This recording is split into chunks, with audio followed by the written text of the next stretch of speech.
Olá, tudo bem com você? O conceito de felicidade no mundo corporativo é algo novo no Brasil, mas já existe em outros países do mundo desde 2003. Surgiu na Dinamarca. A partir de janeiro do ano que vem, funcionários de 20 empresas brasileiras vão ter a jornada de trabalho reduzida para 4 dias na semana e o desafio de manter a mesma produtividade. Será que é possível? O JR Mundo discute hoje esse tema com Renata Rivetti, que é diretora da empresa Reconnect Happiness at Work. Renata, muito bem-vinda ao JR Mundo. Obrigada, feliz de estar aqui com você hoje. Antes do nosso bate-papo, vale lembrar que o JR Mundo vai ao ar todas as quintas-feiras, a partir das 7h30 da noite, nas plataformas digitais da Record TV ou na versão podcast no seu aplicativo favorito. Renata, parece simples, mas não é só reduzir a jornada de trabalho, precisa ter um planejamento para não criar mais estresse ainda no ambiente de trabalho? Perfeito. Se fosse só tirar a sexta, eu acho que as pessoas ficariam mais sobrecarregadas, né? Hoje a gente já está difícil de dar conta de tudo em 5 dias. A ideia é que, de fato, exista uma metodologia, a gente tem trabalhado aí junto com a For The Week Global para ensinar as empresas o que elas precisam fazer para essa jornada mais curta. A gente fala sobre redesenhar o dia, tendo momentos de foco, momentos de reunião, momentos de interação entre as pessoas, momento de responder e-mail, né, para que não seja uma coisa sem foco e perdida. A gente fala de rever processos também, que são às vezes manuais, podiam ser automatizados, sobre a comunicação que é falha, sobre o excesso de reuniões que a gente tem hoje, sem momentos de trabalho, né, assíncrono. Então, é todo um planejamento que a gente vai fazer nos próximos meses para que as empresas entendam o que fazer para poder, então, trabalhar menos e trabalhar melhor. Tem muita gordura, muito desperdício de horas de trabalho? A gente vê hoje que os dados de produtividade mostram que a gente entrega de 2 a 3 horas produtivas por dia. O resto tem aí um excesso de distrações, de reuniões que são improdutivas, momentos que a gente se perde porque de repente está respondendo um e-mail, chega alguém para falar, você já perde o foco. Então a ideia é que a gente consiga mostrar para as empresas que é possível mudar para que a gente seja mais produtivo, né, em menos tempo. Agora, aquela hora do cafezinho, ela é algo improdutivo ou ela ajuda porque é um momento de ter ideias, daquela conversa pode surgir algo importante para o ambiente de trabalho? As pausas são super importantes e esses momentos de interação também. O que a gente pede é que elas não aconteçam assim de forma desorganizada. Então, um dos primeiros aulas que a gente dá é sobre como é que a gente faz um calendário. Então, a gente coloca assim momentos durante o dia de foco, momentos de reunião, momentos de pausa. Quando você faz isso de forma intencional, as pausas são super importantes, as relações são super importantes. O que elas não podem acontecer é você estar de repente fazendo algo super importante que você não pode perder o foco e aí vem alguém falar com você que você já demora mais 20, 30 minutos para voltar para o estado de flow. A equipe deve participar dessa nova organização para se chegar à possibilidade de trabalhar 4 vezes por semana? Perfeito, André. Se a equipe não participasse, não dá certo. A gente fala que esse não é um projeto do RH nem da liderança, é de todos, né? Então, as pessoas precisam mudar seus hábitos. Hoje, a gente tem o costume de marcar reuniões de 1 hora, sem pautas, chamando um monte de gente. Então, às vezes é uma perda de tempo, né? Então, como é que a gente começa a educar as pessoas do que elas podem fazer para cuidar da produtividade delas, mas também do time? As pesquisas comprovam que é possível manter a produtividade trabalhando um dia menos na semana? Eu acho que o maior indicador de sucesso que a gente tem hoje, a For The Week Global está desde 2019, né, fazendo pilotos ao redor do mundo. Em todos os cenários, a gente percebe em todos os países que a gente teve mais de 96% das empresas mantendo a semana de 4 dias após o piloto. Nos Estados Unidos, a gente já tem 1 ano de resultados e todas as empresas que participaram há 1 ano, elas vão manter. Então, o que a gente tem visto é, hoje o piloto tem sido bom para a empresa, então, mantendo a produtividade, aumentando o engajamento das pessoas, melhorando a atração e retenção de talentos, também para as pessoas, né, porque no final elas começam a ter mais tempo para cuidar de si e até ganhos que a gente teve para a sociedade. Então, acho que sim, hoje o resultado é muito bom. Como é que vai funcionar aqui no Brasil esse projeto? Quais são os critérios para definir as empresas? A gente já tem grande parte de empresas inscritas. Para começar, a gente já começou uma fase de planejamento, então setembro, outubro, novembro são meses que a gente vai ajudar as empresas a planejarem, a terem aulas, né, dessa metodologia, definir então como é que vai ser, se tira a sexta, ou se tira a segunda, ou se faz escala, então tudo isso é a empresa que define e a gente deve de fato começar a semana de novembro a janeiro. O que as empresas precisam prestar atenção nessa transição? O que elas devem focar para não ser algo turbulento? A comunicação tem que ser muito clara para todo mundo que vai participar, para quem não vai participar, se a empresa quer começar um piloto pequeno, os clientes têm que entender também o que está acontecendo, né? Então, a comunicação a gente fala que é um ponto de atenção, não pode ser algo que vai sendo feito sem ser divulgado. O segundo ponto é que todo mundo se engaje na mudança, né? Então, de fato, se a gente vai ter regras para ter momento de foco, para ter momento de reunião, todo mundo tem que cumprir, né? Senão a gente acaba tendo aí ruídos. Então, a ideia é que a gente possa educar as pessoas e que elas possam fazer mudanças no seu dia a dia e também em relação aos seus clientes. No Japão, por exemplo, existe a cultura de que tem que se trabalhar muito, horas e horas, e estar sempre à disposição da empresa. Às vezes a empresa é mais importante que a própria família. Então, isso deve variar de país para país, né? No Brasil, como é que vocês veem isso? Eu acho que culturalmente a gente está passando por um momento de mudanças. Eu acho que globalmente, né? Assim, tem aqueles que querem voltar para 2019, né? E voltar para um modelo de comando e controle, 100% presencial, sem questionar muito isso. E outros que estão buscando novos caminhos para a gente transformar o mundo, né? O mundo do trabalho que hoje não tem bons indicadores nem em produtividade, nem em saúde mental. Então, eu acho que o Brasil, a gente tem empresas que estão abertas, a gente vai ter o piloto, né? Com algumas empresas abertas. Eu acho que uma parte do mercado está esperando um pouco ansioso para ver resultados, para entender se funciona ou não. E a gente vai ter sempre aqueles que nunca querem a mudança, né? Então, acho que a gente encontra isso em todos os países. Um ponto interessante, o Japão teve a Microsoft do Japão fez a semana de 4 dias, fazendo algumas mudanças, né? Reuniões mais curtas, com documentos sendo enviado antes, as pessoas estudando o tema e chegando lá só para tomar decisões. E isso permitiu que eles abrissem tempo na agenda para trabalhar menos. Então, até países como o Japão, dá certo se a gente fizer as mudanças necessárias.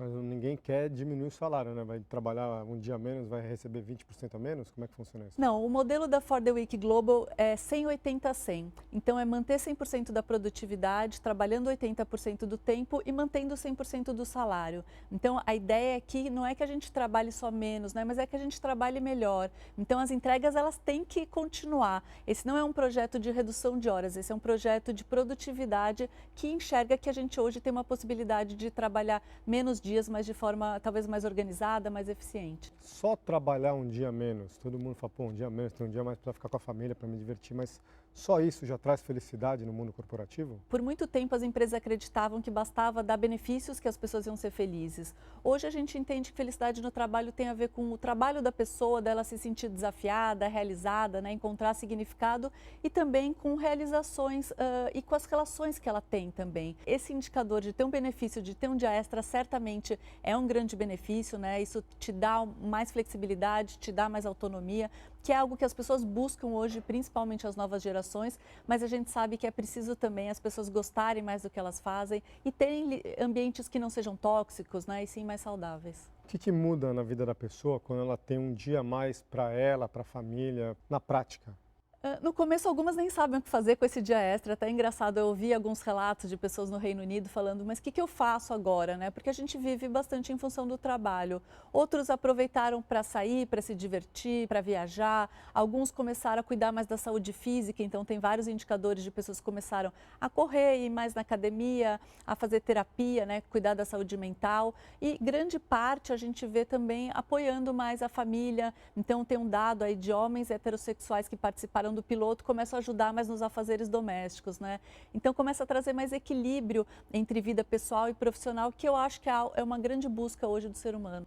No mundo onde essa experiência já aconteceu e quais são os resultados? A gente vê resultados de aumento de produtividade, de aumento na receita da empresa, de retenção dos colaboradores, né? Então, redução do turnover em 57% no grande piloto que teve no Reino Unido, redução daí para o colaborador de redução de sintomas de burnout, de estresse, de ansiedade, mais cuidado com a saúde física e até questões de clima, né? Assim, para a sociedade. Então, hoje, a gente em todos os países teve resultados positivos e quase 100% das empresas querem manter a semana de 4 dias. Você citou aí a síndrome do burnout, tem um levantamento que diz que 1 a cada 4 brasileiros sofre da síndrome de burnout e que faz com que a gente seja o segundo país com o maior número de pessoas com esse tipo de problema. Reduzir a jornada ajuda? Ajuda.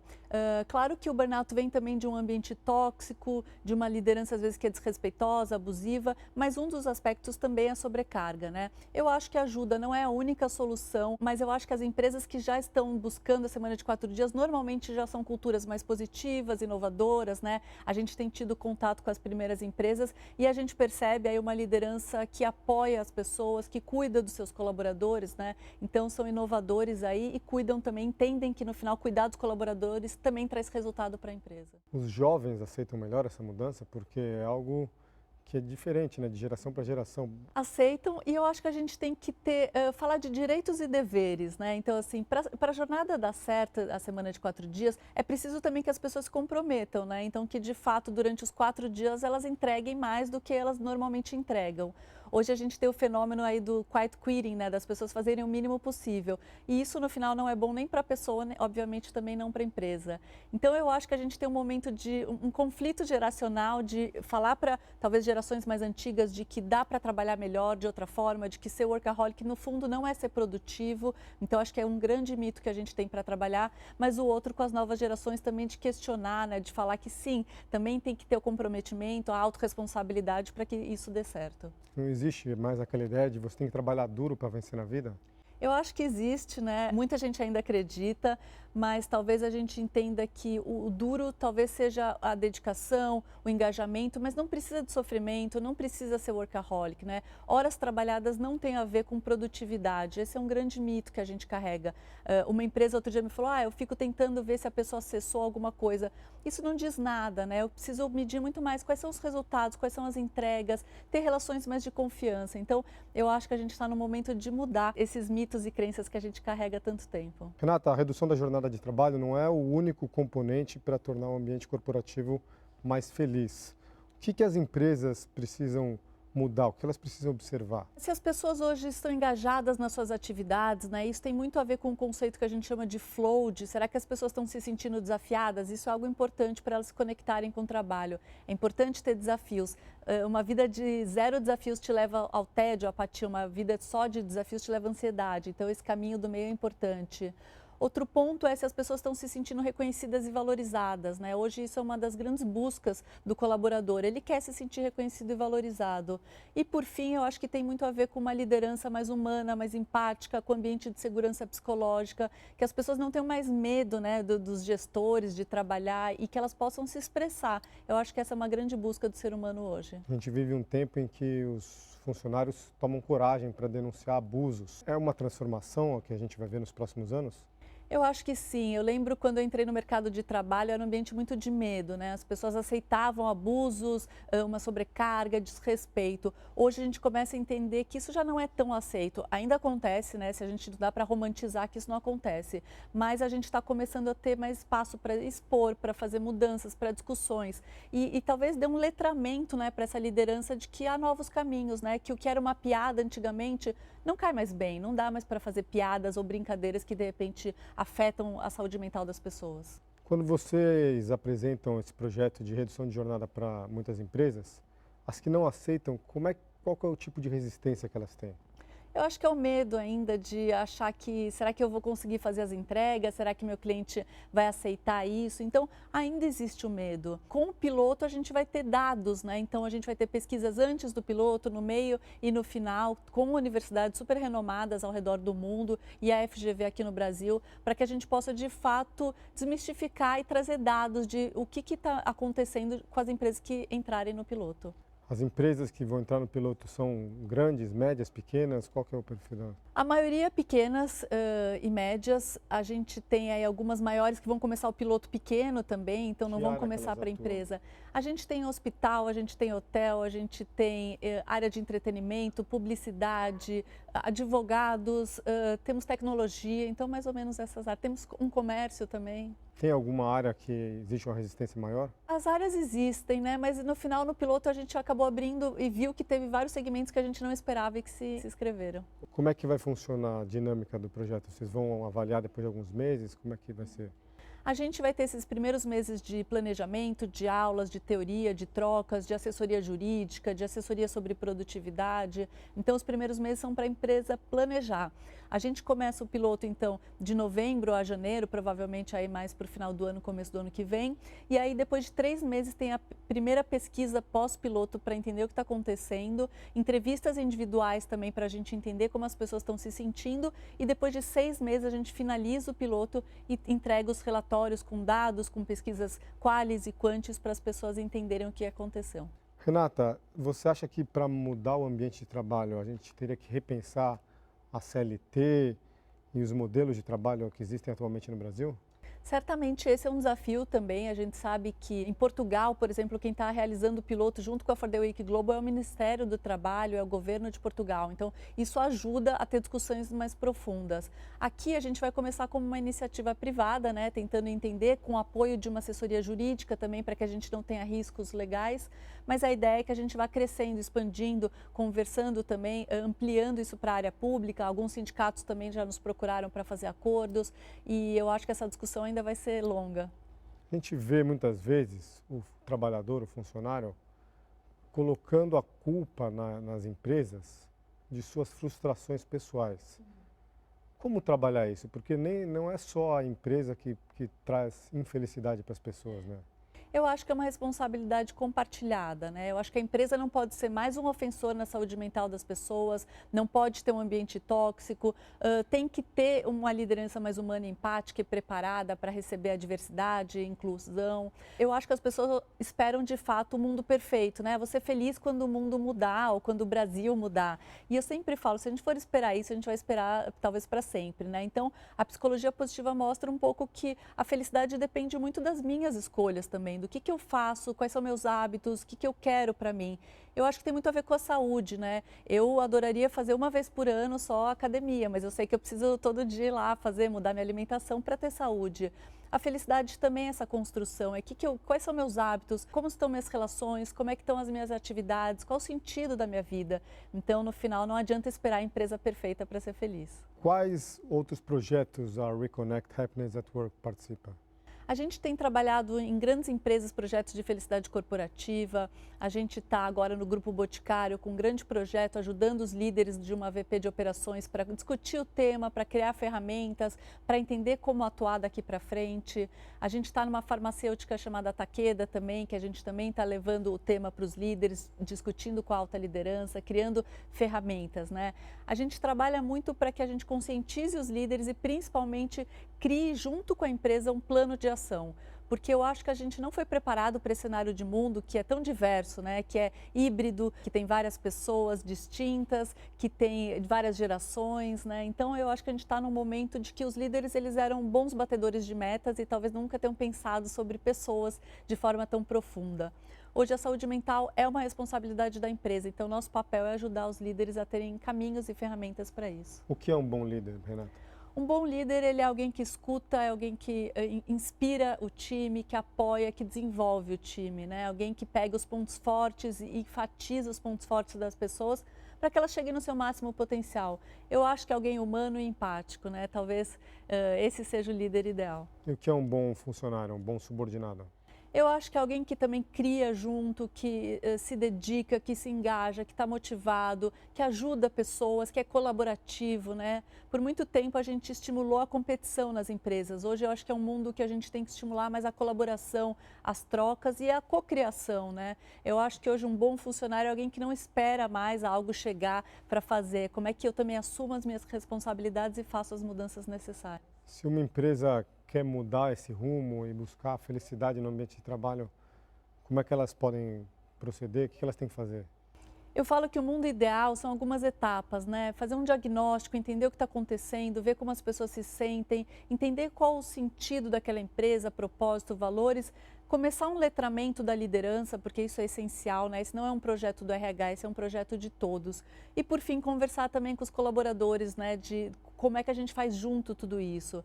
Eu acho que ele é um projeto compartilhado que precisa de teoria, embasamento, né, científico, teórico, mas de ferramentas práticas, né, para que de fato possam haver novos rituais mais positivos, mais saudáveis, reconhecendo e valorizando pessoas e que as pessoas se sintam nesse ambiente seguro psicologicamente. Mais felicidade na empresa traz mais lucro?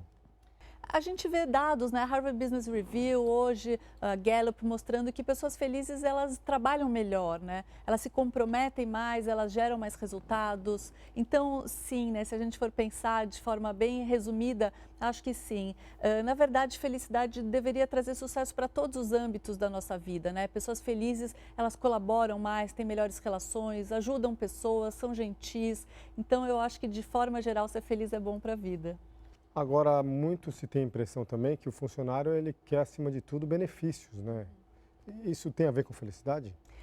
Hoje a gente vê os milênios começando a questionar um pouco isso, né? O que é sucesso para um milênio, para a geração Z? Salários e benefícios vêm em terceiro lugar, mais ou menos. Antes disso tem aí qualidade de vida, flexibilidade, oportunidades de desenvolvimento. Então, o benefício ele é muito importante, o salário é muito importante. Sem isso, a gente fica muito infeliz, né? Ninguém fica feliz no trabalho sem ter essas necessidades básicas atendidas. Mas hoje isso não garante que a pessoa se torne feliz no trabalho, né? Recebi os benefícios, recebi meu salário, daqui a 15 dias isso não vai me motivar. Então é preciso que eu goste do que eu faço, que eu me sinta realizada, que eu encontre sentido no meu dia a dia e que as relações sejam melhores. Eu já fiz reportagens em algumas empresas que elas têm aquela sala do cochilo, a sala do videogame, um ambiente para o pessoal interagir, desfrutar também da pausa.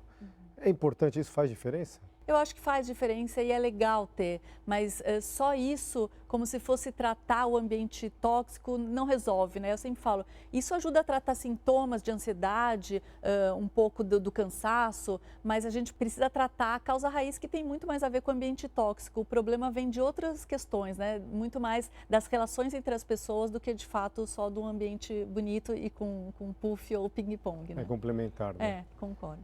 Para finalizar, como é que você imagina o ambiente de trabalho nas corporações brasileiras daqui a 10, 15 anos? Eu acho que a gente vai ter várias discussões, mas talvez um lugar que trabalhe melhor a flexibilidade, que a gente aprenda a trabalhar em outras formas, que a gente dê mais também autonomia, que a gente também dê autenticidade para cada um trazer suas ideias, né, e ser quem é. Eu acho que é uma transição lenta, mas que já vem acontecendo. Certamente no futuro a gente vai ter pessoas que vão buscar a saúde mental e bem-estar como prioridade na sua vida. Então, ambientes que são tóxicos, abusivos, sobrecargas, eu acho que a gente vai começar a perder um pouco espaço para isso. Renata, obrigado por participar do JR Mundo. Eu que agradeço. Obrigada. O JR Mundo fica por aqui, a gente volta na semana que vem com mais uma entrevista especial. Lembrando que o JR Mundo vai ao ar todas as quintas-feiras, a partir das 7h30 da noite, nas plataformas digitais da Record TV ou na versão podcast do seu tocador favorito. Obrigado a você que nos acompanha.